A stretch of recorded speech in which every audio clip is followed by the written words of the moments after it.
Merkel Media. What does the goddamn line say, Tony? Please do not use... What? I'll be arrested? Put in airport jail? Look, you're going completely sideways, man. It's a big club. How dare you? Mr. Speaker, the President of the United States. I'm Chris Hansen with Dave N. Tricks. Hi, I'm Spartacus. Jackson, Sacramento, he, him. Steven Seagal. Sex offender guy. I'm Keith Morris. This is Mumbai Kutapi. I'm Rick James, bitch. Sorting through the lies. The hijacker's passport was found blocks from the World Trade Center crash site, if you can believe that. We cannot track 2.3 trillion. Long plan for world domination. Have you ever been in a Turkish prison? Swangles in Fort Lauderdale? I have sent 6 of my Libyan missiles to blow up the Sears hardware department. Nothing could be more fun than jumping off a cliff with 2 German bisexuals. Oh, you English are so superior, aren't you? Thank you, comrade. And now, macroaggressions. That's what assholes call it. With your host, Buddy, I don't know who you are, but you're about to get chlamydia. Charlie Robinson.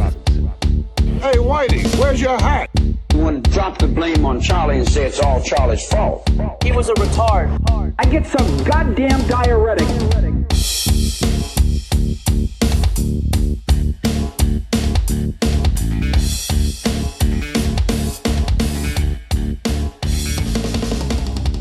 Welcome to Macroaggressions. I'm your host, Charlie Robinson. If you are watching us on Iconic, Rockfin, Odyssey, not YouTube anymore, or Band.video, or you're listening wherever podcasts are served, thanks so much. We appreciate your amazing and continued support. And YouTube, you know how it goes. I got 2 strikes in 2 days, so you know I must be doing something right. So if you're interested, you might want to find the video formats elsewhere, like Rockfin. They're all there. You can get them on Band.video. They're free there. So this is the game we have to play. Thank you to our sponsors that don't make us jump through unbelievable hoops like ThemTube does. Chemical Free Body has been tremendous. I'm such a big fan of the products. I'm a fan of the company. I love Tim James. He's been on the show 3 times. We talk about our health. I feel like it's such an integral part of getting yourselves ready. I mean, I think the whole point of the show is to try and start thinking about things in a different way, get yourself ready for what may be coming, and that preparation it shows itself in many different forms. One of the ways is to get yourself physically ready, start feeling better. Your whole life is better when you feel better. And once you get sick, and we all have been sick, but when you feel sick, you remember, yes, it's so important to have good health. Chemical Free Body has been tremendous for me. I got my business partners, one of my partners over in Vegas, on the program, on the total toxin and gut and detox package that Tim James has, the 90-day program that I went through. And he's like, oh my God, he's like, it just is cleaning him out too. So look, I think it's important for us to be physically ready for what we're facing. If you are interested, go to chemicalfreebody.com/macro. Just take a look. I did a 2-minute video showing what happened to me last year when Tim put me through the 90-day gut and toxin detox challenge, and it just leaned me out so much. I lost 14 pounds and I didn't have 14 pounds to lose. I'm not saying that you'll have that same result, but what I will say is that it will clean you out. You will feel a whole lot better. It's a detox in a box. So use the promo code MACRO on your way out to save yourself some money. And also to True Hemp Science. They have been one of our newer sponsors, and I'll tell you what, in the CBD world, there's a lot of nonsense going on, but these guys are making a tremendous product using the best hemp out there. They're real craftsmen at what they're doing. They have an offer for you. If you purchase anything totaling $65 or more, True Hemp Science will send you also a bottle of their number 81 distillate. It's a $26 value. They'll send it to you. They like to put little goodies in there. So if you are in the market for CBD and you're not really sure who to use because there's a million of them out there. I'll tell you what, go to truehempscience.com/macroaggressions. Just read up on it. Just read up, see if you think it might be a good fit for you. If it is, you can use the promo code MACRO on your way out at the checkout page to save yourself some money. Oh, and this last one, I've been thinking about it lately. And since you've got the guy from BlackRock coming out saying, "Oh yeah, I see the economy collapsing pretty soon," I think it'd be a good time for me to mention that we have a solution for that. Our partner Tony Arterburn, he's one of the co-hosts of America Unplugged. He's David Knight's fill-in host. He has a company called Wise Wolf Gold and Silver. They set up a website for us. www.macroaggressions.gold. If you go there, there's a landing page. He'll hook you up if you want to convert some of your soon-to-be worthless fiat currencies into tangible precious metals. He's the guy to talk to about that. If you have an investment account, he's also licensed to convert your investment account over to gold and silver. So you might want to talk to him about that. We've had lots of people doing that recently. I have a lot of feedback from Tony saying people are doing that. I think they're recognizing the signs on the wall. It's like, hey, look, if what I see is true and what we see coming actually winds up happening, this is a situation where you're going to want to make some moves ahead of time. So trust your gut. I think you know. I think you're right. I think you see what I see. You can't print 80% of all dollars into existence over a 2-year period and not have hyperinflation. And what fights that the best? Well, gold traditionally has done that, but don't forget about silver. I love them both. So take a look, see if you're interested in doing that. www.macroaggressions.gold. Well, I'll tell you what, one of my favorite writers that I've been reading his work for, God, at least a decade, I would say, and watching his interviews is John Rappaport. And he has a website called No More Fake News. And John Rappaport's so smart that he got No More Fake News, that domain name back in like 2000 or something, or 1999. Like, so he knew about fake news. He was a reporter reporting on fake news, and he's really heavily involved in the medical industry. And I sent him an email asking if, "Oh, John, would you please come on the show?" And he's like, "Well, I'm working so much on some writing, so maybe at some point someday we'll make that happen." But I'm a fan of his work, and one of the articles that he put out recently was really well timed as far as I was concerned, and it tackled a topic that I had been working on, and I thought that, well, given the timing of John's work, what he was discussing, the fact that I was getting into this anyway, I've mentioned it before, I think it's time to talk about the venture capital companies and their role in all of this. So we're going to call this episode "The Creatures from Sand Hill Road," as a little bit of a nod to the great G. Edward Griffin, who wrote The Creature from Jekyll Island, talking about that banking system, the Federal Reserve, and the creation of that mechanism of financing. And I think that the venture capital companies, we have to keep an eye on them and their mechanism of financing too. And of course, the Sand Hill Road reference, if you're not familiar with that, is the famous road where a lot of the venture capital firms are located in Menlo Park and Palo Alto. So I think that what we, a lot of what we talk about on the show, a lot of what we, a lot of what we discuss has to do with following the dots, connecting the dots, and seeing where that leads us. And if you start to look at the financing of companies, you will find that it's very important who you take money from. There's a term in venture capital called smart money as opposed to dumb money. Now, the difference, money's money, right? But what makes money smart is when it comes with the right kind of connections attached to it. So if you need to borrow $1 million, you want to borrow it, you need the $1 million, but you would prefer that money to come from somebody that also has connections in the industry in which you're trying to grow your business. So venture capital firms bring smart money to the table. First of all, the people that are running the organizations typically are real smart guys and women. They are a lot of Harvards, a lot of Stanfords, a lot of MBAs, a lot of that stuff. And I'm not just talking about the computer scientist components that are there analyzing these companies too. I'm talking about the people at the top. You know, these are smart people. Now, and to be clear, having an MBA from Harvard it doesn't necessarily mean that you're smart in every aspect of the world, and it doesn't necessarily mean that you're a dickhead. But there are a lot of dickheads that come out of Harvard with MBAs. Okay, so we'll just kind of get that out there. But I think that when you examine what's happening currently with things like GoFundMe and Spotify and the shit show that that they're involved in, when you look at these decisions and you go, that company is doing something that's insane. That company is doing something unethical or immoral, or it's asking, it's taking money away from truckers. That's suicide.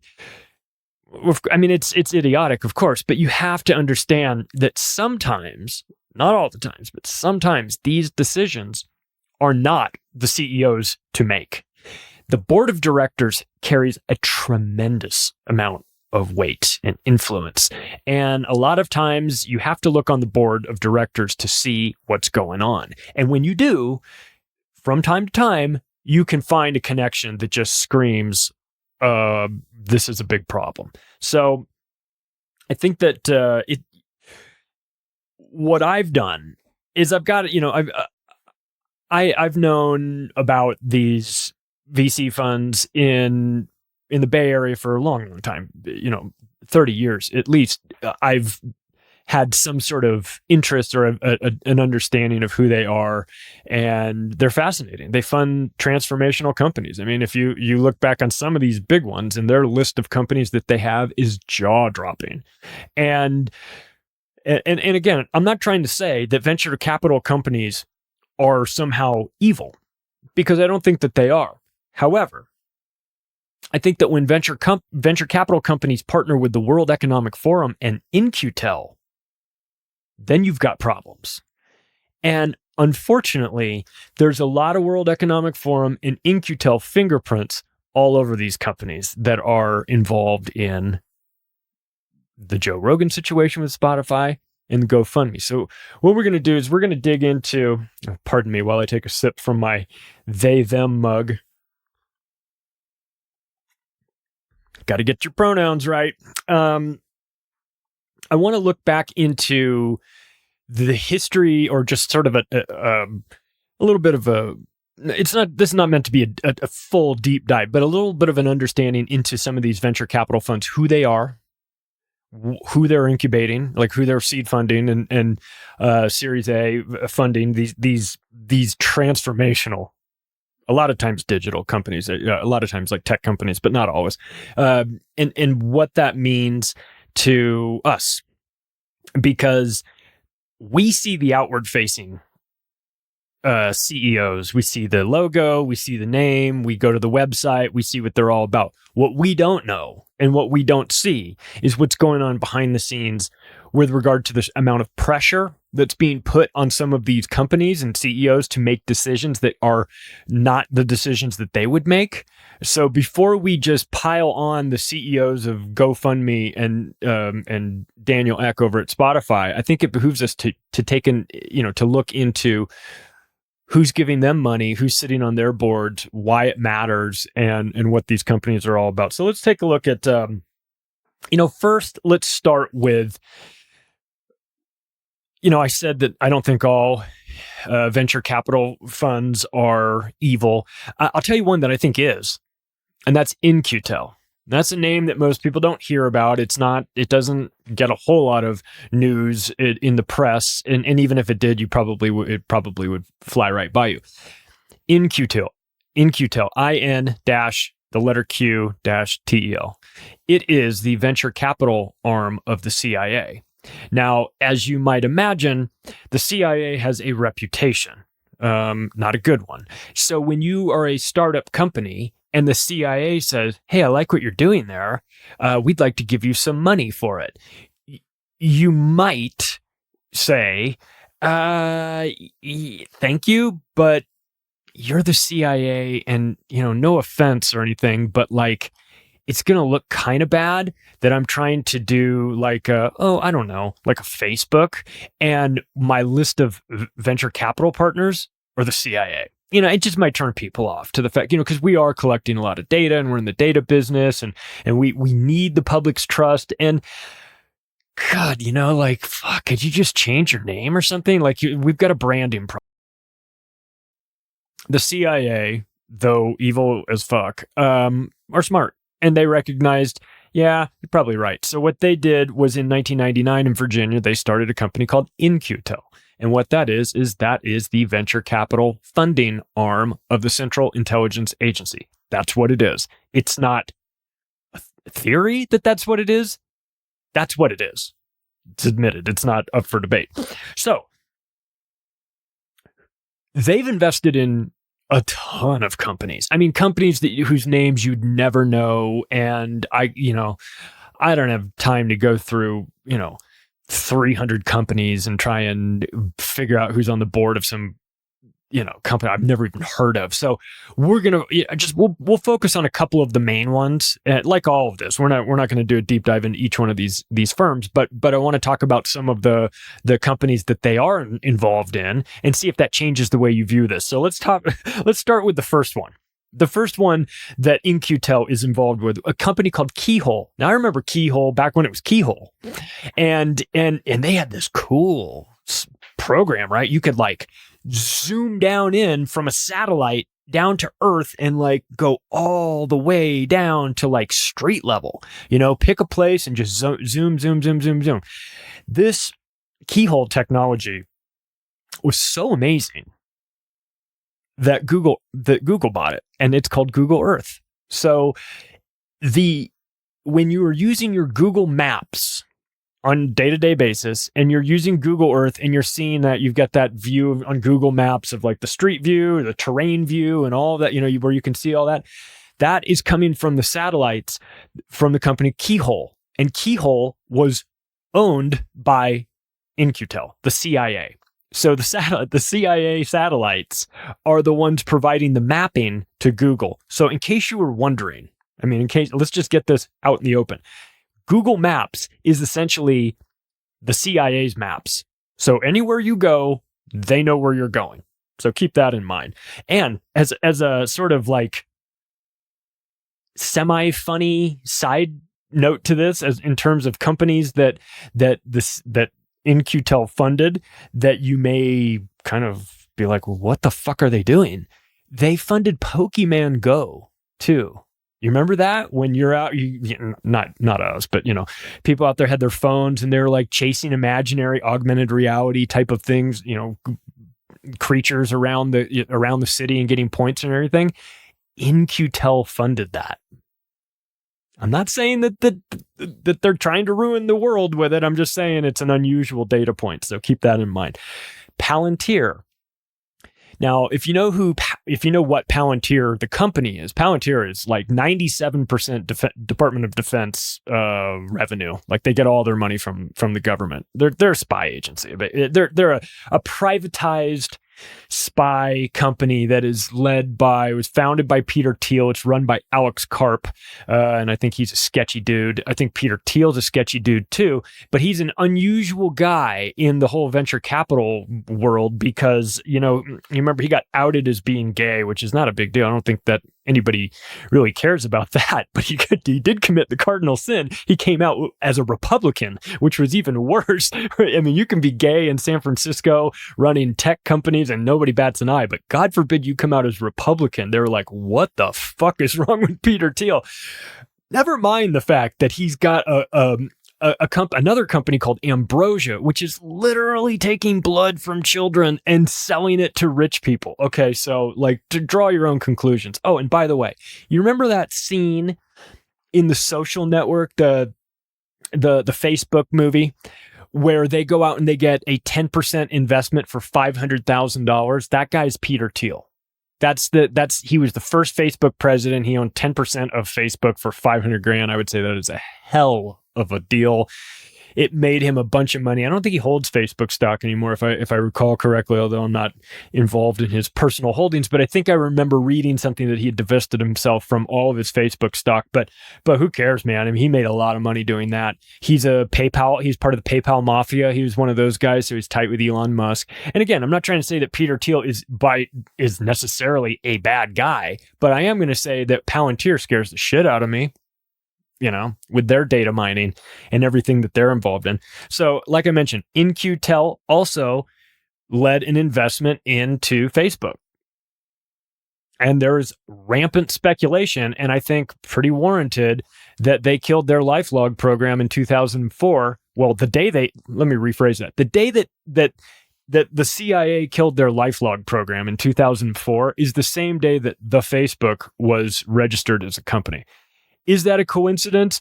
Maybe.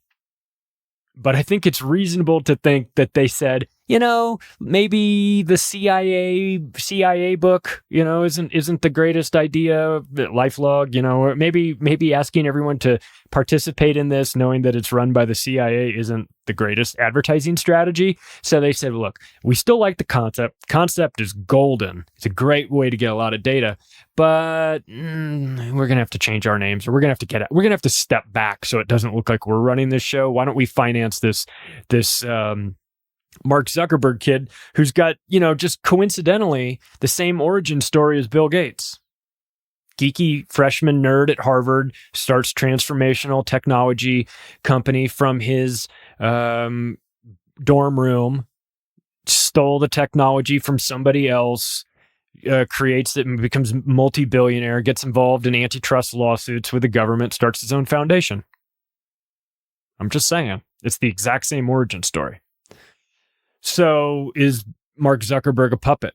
Fuck, is Mark Zuckerberg a person? I think that's a realistic question. I saw him out there doing that wakeboarding thing, looking like a fucking android. I don't know. But I think it's reasonable to ask the question, is Mark Zuckerberg an actual human being? We'll do a poll on that. So, who else has In-Q-Tel funded? D-Wave. You know about D-Wave? The great Kev Baker had Jordy Rose, the CEO of D-Wave, on. That was a huge get for him. Kev was super excited. I remember getting that email from him saying, brother, I just got Jordy Rose booked. I was like, holy shit, you did it.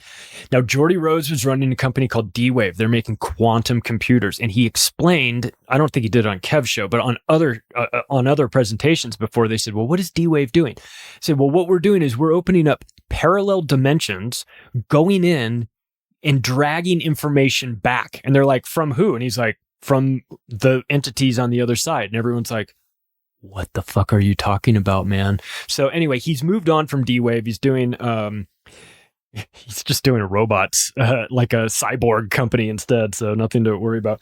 Also, GitLab is financed by In-Q-Tel. So all these platforms where you've got all the uploads and everything for your, for software programs, In-Q-Tel. So something to be aware of. But, and I think that it's worth mentioning that,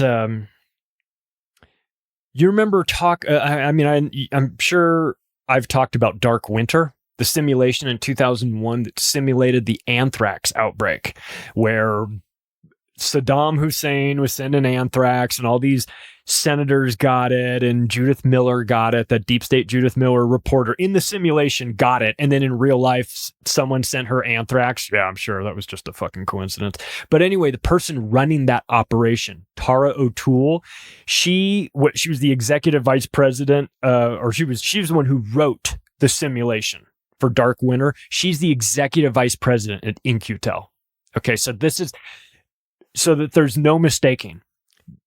They're super duper deep into, what can, I guess, best be described as government fuckery, but on a level that you've never seen. When you're simulating attacks and then the terrorist attacks happen exactly the way you simulated it, Tara O'Toole was also involved in Event 201. So, we'll put it out there. She is the Undersecretary of Science and Technology at the Department of Homeland Security.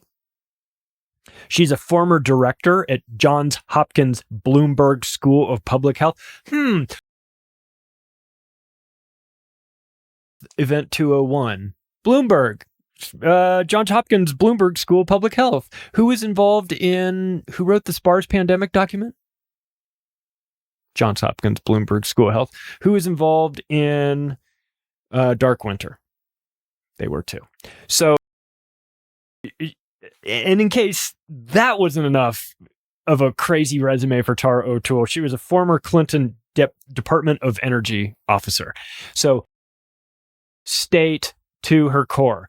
She is an executive vice president at In-Q-Tel, a very powerful and prominent person. So when she's making decisions on how the CIA spends your money, your government money. Now, In-Q-Tel set up as nonprofit, so that allows them a little bit of flexibility where they're not necessarily investing in companies saying, well, you got to go public or we got to sell you. We got hurry. I need to get a 100x return on this investment. They don't even really care about that. It's your money. They're good at throwing your money away. What they do care about is investing in technologies that benefit the CIA, which is the reason why they're involved in Palantir, Keyhole, Facebook, D-Wave, GitLab, and Pokemon Go. Although I don't know what Pokemon Go has to do with anything. But you watch. I guarantee you it's pulled every single piece of data off of your phone if you ever loaded that thing up.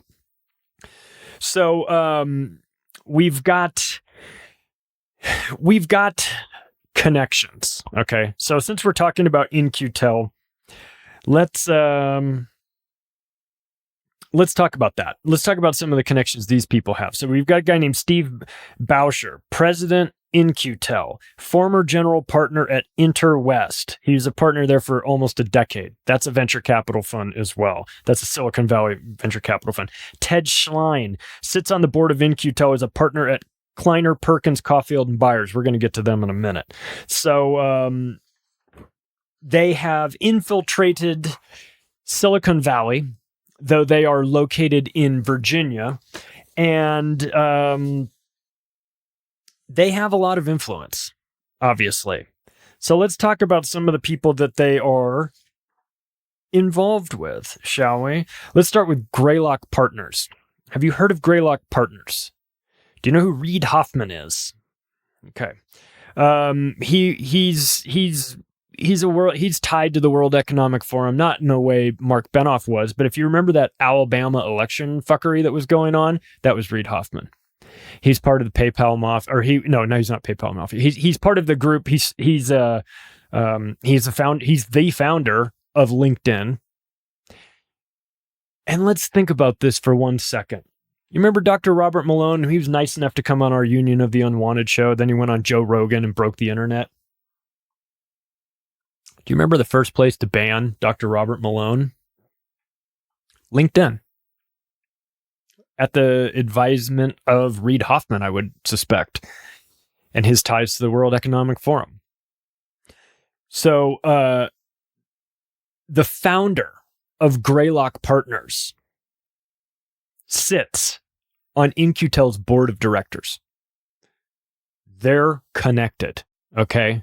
So when you see what Greylock is doing and the companies that they're investing in, just know that the founder of Greylock sits on the board of In-Q-Tel, and so there's communication back and forth. Now listen to these companies, and you tell me if you feel comfortable with the CIA being partnered up and close friends with the founder of this company. Dropbox, Workday, Airbnb, Coinbase, Facebook, Discord, which would explain why Discord nuked my channel, by the way, Instagram, LinkedIn, Nextdoor, Pandora, Redfin, not to be confused with Rockfin. Let me be clear. Redfin, real estate, different story. Roblox, House Party, and the In-Q-Tel connected company Greylock Partners also is one of the funders of GoFundMe. I'm sure that's a huge shock to everybody. Now, let me be clear. some of these company names are going to come up on multiple VC, under multiple VC companies, because sometimes multiple firms are involved in raising money for these companies. Sometimes they lock it all out. It's just one company's one VC company has got this new startup, and they're the ones that are going to fund it. But sometimes when they're real big, they'll put them out and you'll see multiple. Like Airbnb is a prime example of this. Airbnb is on almost all of these lists. And I'm not trying to say that they're doing anything nefarious. I'm just trying to say that these that when you understand the connections, you have to be suspicious of everything, and when you start to hear directives coming down and all of a sudden GoFundMe is doing something that is basically business suicide, then it's coming down from somebody who has a different agenda. And the only explanation for that is that they have ties to some deep government agency, World Economic, one of these groups, right? And in the case of Greylock Partners and their investment in GoFundMe, they have, which is the venture capital arm of the CIA. Does that mean that In-Q-Tel called up Greylock and told them to get on the phone with GoFundMe and tell them to do that? No, it doesn't necessarily mean that. It just means that there's a connection there. So I think that that's something to look at. And one I just mentioned earlier, Kleiners, Perkins, Caulfield, and Byers. All right, this is we've got In-Q-Tel board members.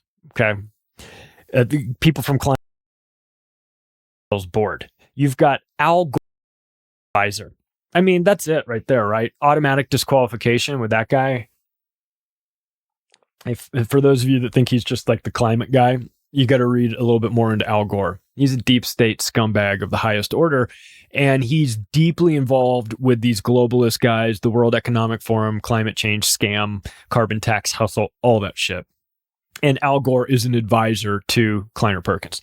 You've got Ryan Panchatasram, deputy chief technology officer under Obama. He's heavily involved with Kleiner Perkins. So you've got the Obama administration checking in, and you've got Ted Schlein, who's on In-Q-Tel's board. So again, Kleiner Perkins people are on the board of directors at In-Q-Tel, the venture capital fund of the CIA. So who's Kleiner Perkins invested in? Oh God, man, this list is going to make your head spin. And again, I'm not trying to say that all of these companies are up to no good. They're not. I just think it's important to understand where they're getting their money from. And therefore, it opens up the possibility that there might be influence that is coming to them from people that are sitting on their boards. And their boards are intertwined with the boards of In-Q-Tel, among others. So, companies that Kleiner Perkins, Caulfield, and Byers has been involved in financing: Amazon, Twitter, Nest, Netscape, Peloton, Google, Square, AOL, Electronic Arts, Waze, DocuSign, Slack, Airbnb, Audible, Facebook again, Pinterest, Snapchat, Zynga, Uber, Beyond Meat. We know about that agenda. And last but not least, Spotify. So, a Spotify-connected company, Kleiner Perkins, investors in Spotify, big investors in Spotify, with ties to the CIA's venture capital fund. Again, I'm not saying that it means that they're necessarily doing anything nefarious. I'm just saying that the connection is there, okay? And so In-Q-Tel is involved. But you know who's really involved? You know who really loves these VC firms? The World Economic Forum. And we've done a lot of work on this. We're not alone. Obviously, there's a lot of people talking about the World Economic Forum, and rightly so. They're up to no good. I think it's important to to list out some of these companies what they're doing, and we can just sort of follow that. So let's do this. I'm going to let's start with Silver Lake Partners. They are a member of the World Economic Forum. They have invested in the following companies: Airbnb, again, Dell, Endeavor, which is IMG, which I had a relationship with IMG for a long time. IMG, UFC, William Morris. IMG is sports representation, IMG academies, lots of sports content, live events, video production, things like that. UFC is the UFC, and William Morris is a talent representation company, which Endeavor is too. They both work together. But Silver Lake Partners, World Economic Forum tied Silver Lake Partners, deeply invested in Endeavor. GoodRx. So World Economic Forum wants to be in charge of sending you pills.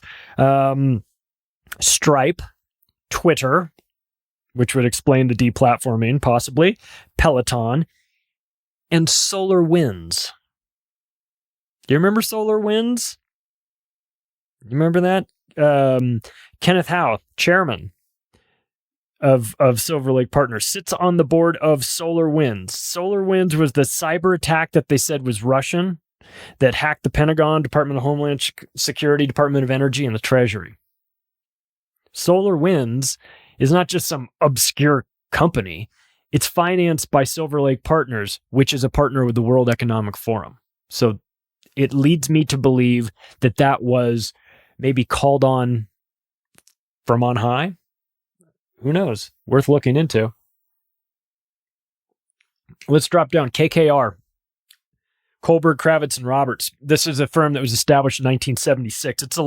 It's one of those companies, private equity companies, been involved in all kinds of stuff, right? They've been around for a long, long time. They are also investors in, they're also a World Economic Forum partner. They are also invested in Endeavor, which, as I said, is IMG, UFC, William Morris. They are involved with Epic Games. And I would like you to know that they are involved with a company called Magic Leap. Do you know about Magic Leap? I've talked about it here before because there's a video I saw, and it must have been a decade ago.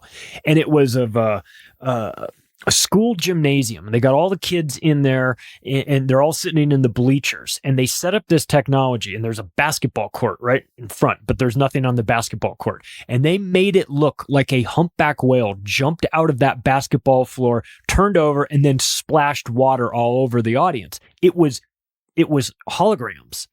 But the audience reeled back like they were going to get soaked, all these kids, and went, whoa, and then you're screaming. It's amazing. That's 10 years ago. That company, Magic Leap, is financed by KKR, a World Economic Forum company. Why does that matter? Well, I'll tell you why it matters. We might be way early on this, but we have heard about the fake alien invasion, right? And don't fit me for a tinfoil hat quite yet. But the fake alien invasion will most definitely rely on that sort of technology. So I think it's interesting. And I was kind of interested when I ran across this. I went, okay, that might not mean much to anybody, but it meant something to me because I knew that video. I know what the technology is. I know what these maniacs at the World Economic Forum are planning. I know nothing is off the table. So at some point, if there's a fake alien invasion and it's using really sophisticated holographic technology, you can look back at Magic Leap, and if you dig into them a little bit, you'll find KKR. And when you find KKR, you'll find the World Economic Forum. So just throwing that out there, not trying to scare the shit out of everybody, but you're welcome. Sequoia Capital. Sequoia Capital is involved in a lot of stuff. I'm not totally convinced all of it is for our best interest. They're major investors in Chinese semiconductor firms. Again, it's hard to tell sometimes whether this is about making money or about some sort of other agenda. And it's possible it could be both. These groups are in the business of making money. And there's nothing inherently nefarious about that as long as you're open about what your role is. So if you're Sequoia Capital and you say, we have money to deploy, and our intention is that we want to get 10 times our money back from these companies. And sometimes we get big ones and sometimes they fizzle out, but we run the numbers and that's what we're looking for. We want a 10x return on this. There's nothing wrong with saying that. There's nothing wrong with that being your business model. It's your money. It's your right to do all that stuff. I don't have a problem with that at all. In fact, companies looking for money go to these firms, these VC firms, to get this money. Now, the money comes, like I said, there's sometimes smart money, which can be like turbocharge your growth. It's amazing if you get smart money. But it also comes with strings. They're going to put people on your board of directors. That's a given. And those people are going to have voting rights and they're going to have say in how this business is driven.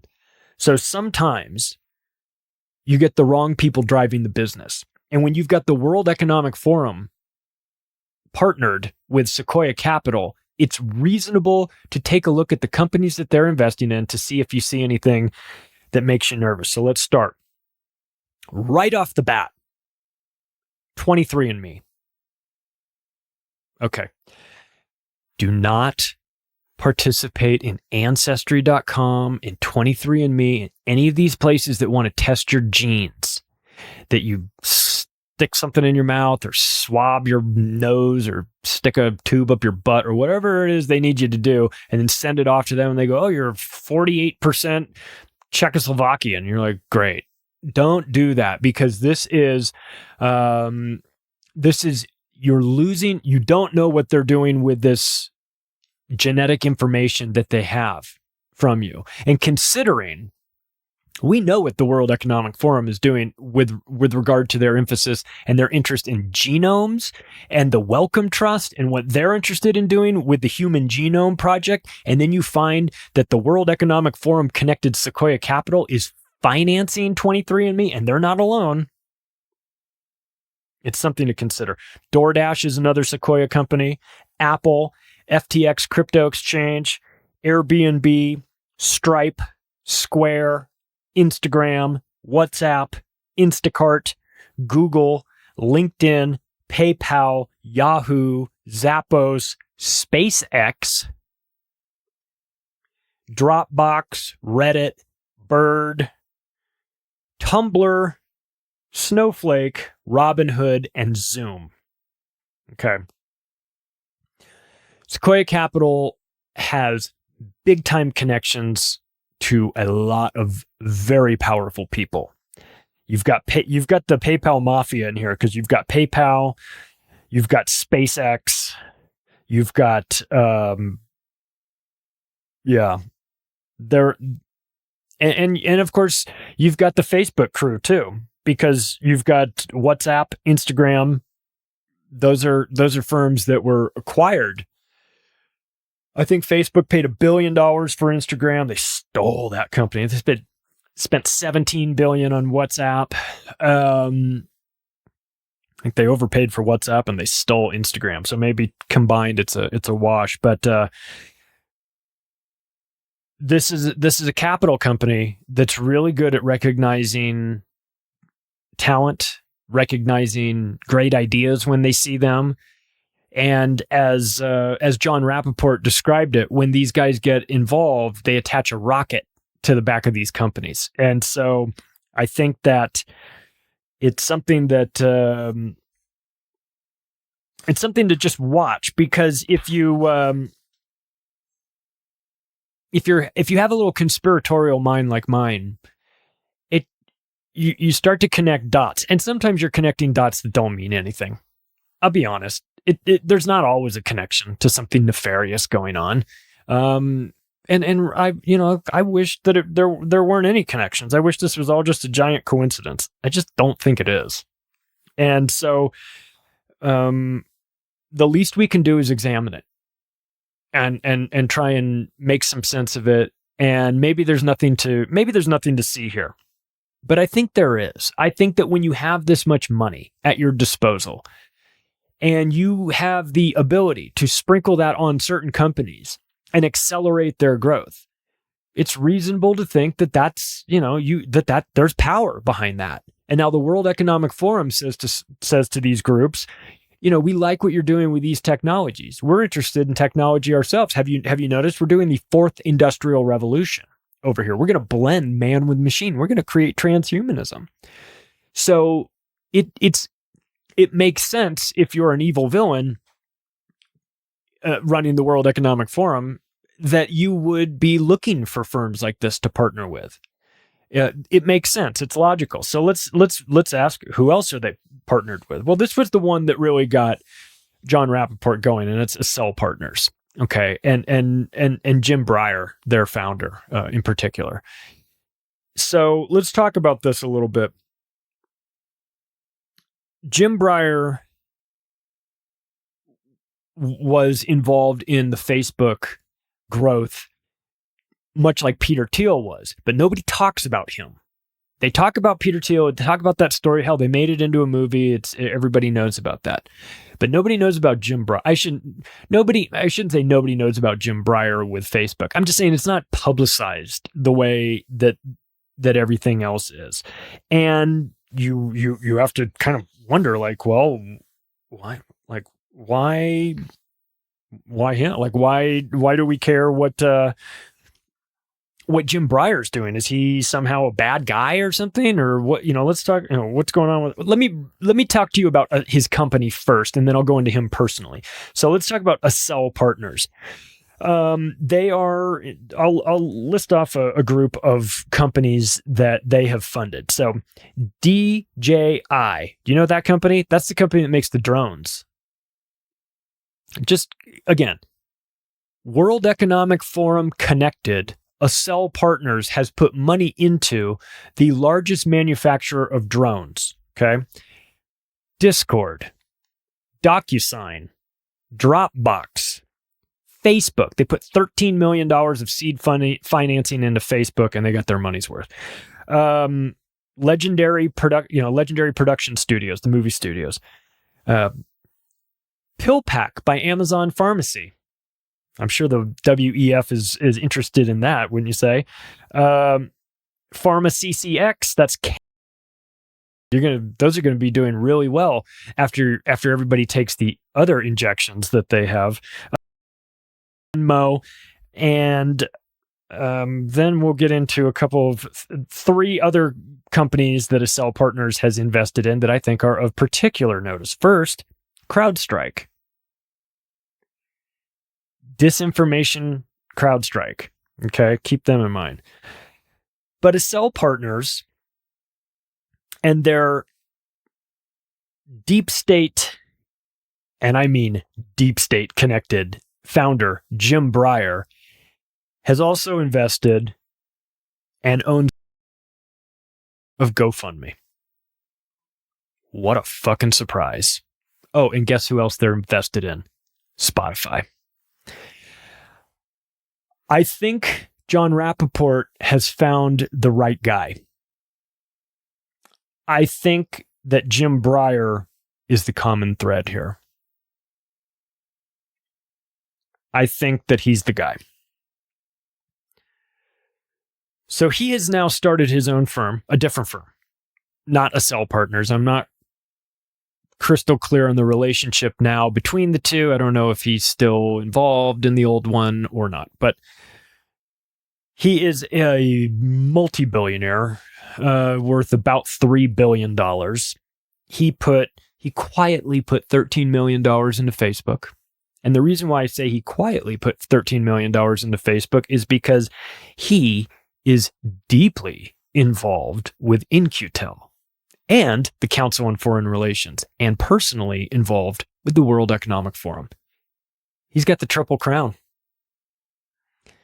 World Economic Forum, Council on Foreign Relations, In-Q-Tel, CIA, CFR, WEF. That's Jim Breyer.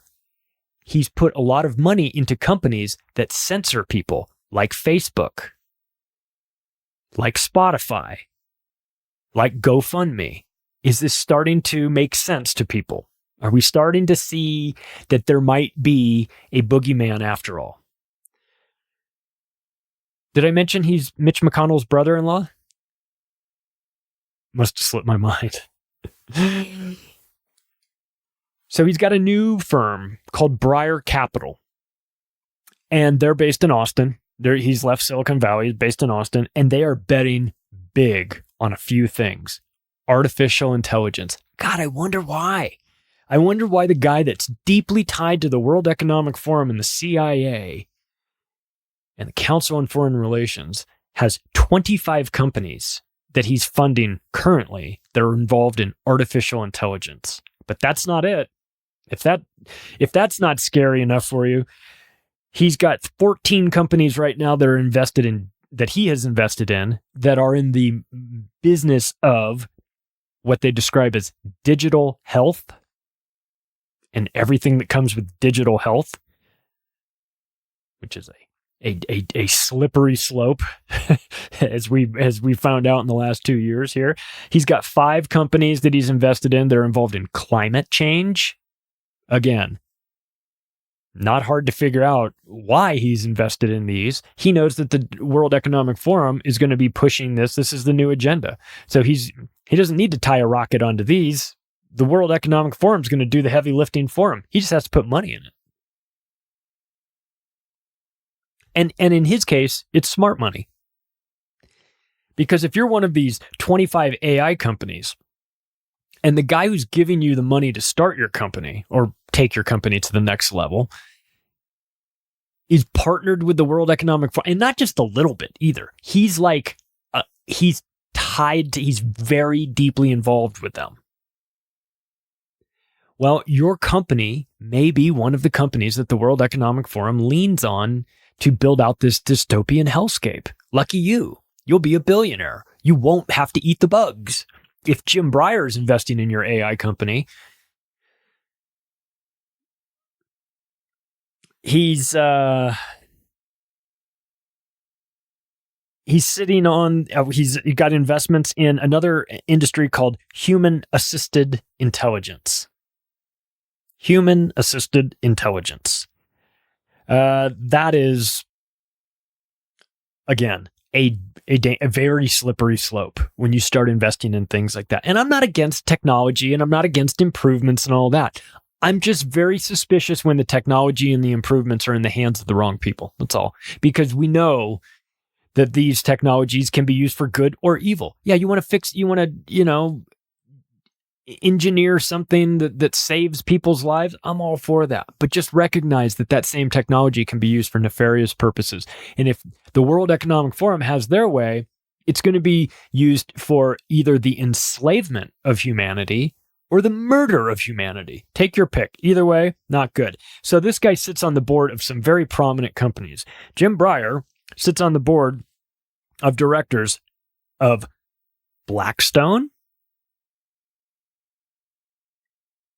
Facebook, Dell, Walmart, and Marvel Entertainments. So, God, when you're sitting on the board of Marvel, I wonder if he's involved in some of the woke bullshit.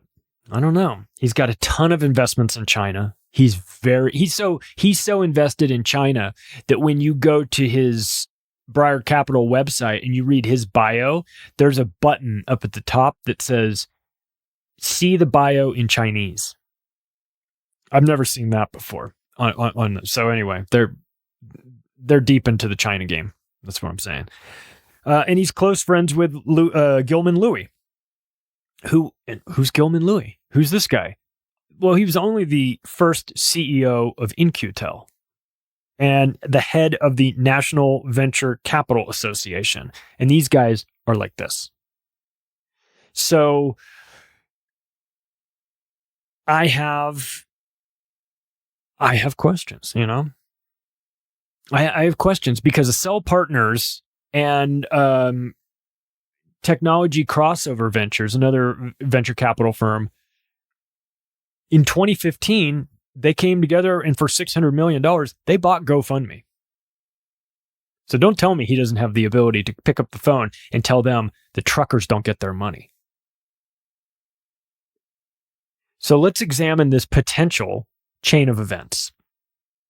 The truckers in Canada start doing their thing, and I'm fully supportive of the truckers in Canada.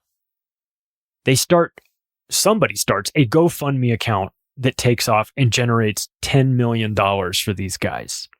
Great. GoFundMe makes an announcement that they're keeping the money, diverting it to their real charities. They said, this is not a real charity. This is terrorism or whatever the fuck they said it was. And we're going to divert the money that you gave it, the $10 million. We're not going to give it to the truckers. We're going to give it to different charities that have nothing to do with what you gave us the money for. And people were like, are you out of your mind? And then Ron DeSantis got involved, and then some other governors got involved, and they started saying, we're opening an investigation into GoFundMe, and we're going to see if we're going to bring criminal charges. So then they go, oh, okay. We're going to refund you all your money. Well, fuck you for that too. That's not the point. We didn't want you to give the money because they wanted it to go to the truckers, and you're not giving it to the truckers. What the hell is going on in GoFundMe? I'll tell you what's going on in GoFundMe. The World Economic Forum In-Q-Tel CFR connected Jim Breyer, who bought GoFundMe through Accel Partners and his partnership with Technology Crossover Ventures for $600.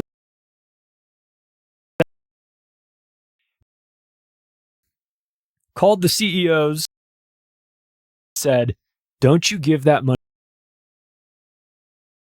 or you're out. That is my assumption of how this went. I wasn't there. But but those are some pretty big dots, wouldn't you say? I think that it's, and look, Accel has investments with Spotify too. Daniel Ek, Jim Breyer, what's going on? We can't have this shit, man. We got a lot of money invested in this. You do too. Can't happen. Is that how it went down at Spotify? Maybe. I don't know. Maybe Daniel Ek didn't need a kick in the balls. Maybe he wanted to do it. I don't know. But my guess is that it was pressure from somewhere else.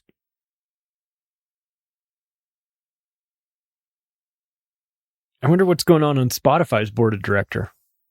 Well, last year they added somebody. Mona Sutphin, private equity advisor. She was added to the board. She's got an impressive bio. She's a private equity advisor for a big firm. She's a former senior White House official under Barack Obama. There's your agenda. She is a black woman on the Spotify board, and she's super qualified too, as a matter of fact. She really is. I'm not being sarcastic. She's really qualified, which is kind of the problem.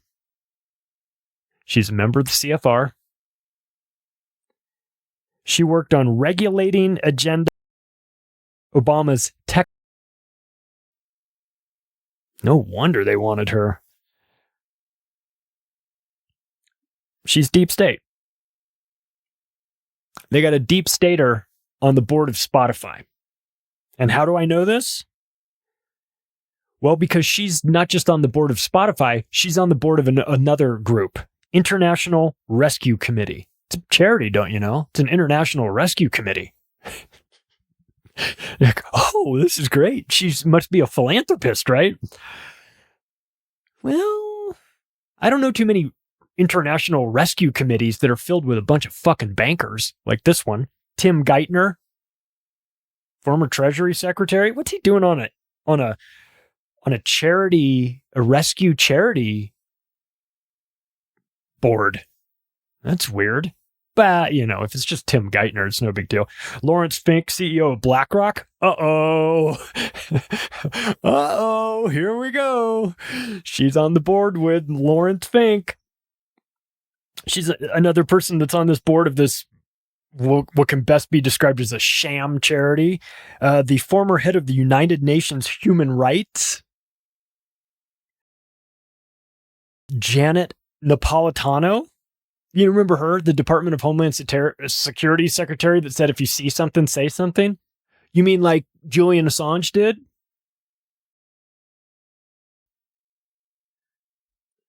But it can't get any worse than that, right? Like, you can't, like, a board of directors with that many deep state scumbags, you can't. Oh, Madeleine Albright's on it. Oh my, was well, Henry Kissinger is also on this board too. Satan himself. And John Mack, the CEO of Morgan Stanley, from 60 Minutes, and Condoleezza Rice, and the Rockefeller Foundation, all on this fucking charity board, along with Mona Sutphin, who's now on the board of directors of Spotify.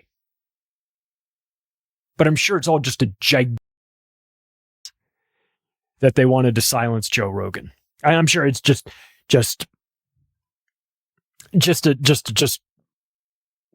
you know, just how it goes. GoFundMe's board is not great either. Not gonna lie to you. You know, we talked about Jim Breyer being involved in GoFundMe through Accel Partners. But it's not limited to just him. On GoFundMe's board of directors, you've got Scott Wagner. He's a former operating partner at KKR, the Kravitz, Kohlberg, Kravitz, and Roberts.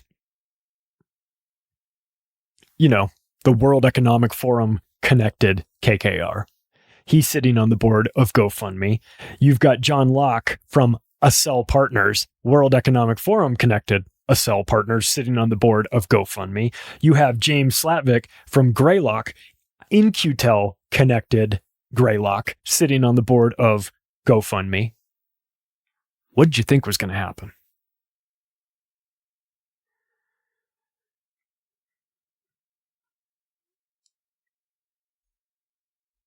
And in case you were wondering who some of the companies are that have partnerships with the World Economic Forum, that are out in the open, not hidden behind layers of VC funding or anything like that, out in the open. These are some partners that you would recognize that have direct ties and a formal partnership with the World Economic Forum. And they're going to come as no surprise to you either. Amazon, Apple, Cisco, Google, Intel, Meta/Facebook, Microsoft, Palantir, Uber, and Zoom. So that's not good. But I didn't want to leave out one. There's one more firm out there that I would be remiss if I left them out, and that's Google Ventures. Changed their name now to GV. They just abbreviated it. Google Ventures is a venture capital firm. You know, it's funded. They funded it, I think, in 2009. Started off with like $100 million, and they said, "Well, go make something happen," and they did. You want to know the companies that Google Ventures has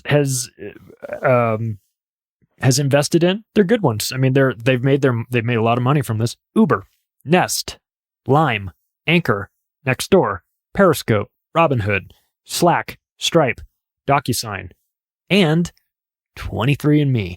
But of course, the CEO and founder of 23andMe is one of the Wojciechis. Okay, I think it's Anne Wojcicki, sister of Susan Wojcicki, who runs YouTube. Anne Wojcicki was married to Sergey Brin, the co-founder of Google. It's a nasty little group. So Google Ventures has a woman named Avid Dugan working there. She's a general partner at Google Ventures, which is a great title to have and a big deal, but it pales in comparison to the other title that she has. She is a young World Economic Forum. Just like Emmanuel Macron, Justin Trudeau, and Jacinda Ardern, and Lena Wynne, all these soulless pieces of shit that they identify early on, connect them in their Young Leaders program, and then place them in positions of power.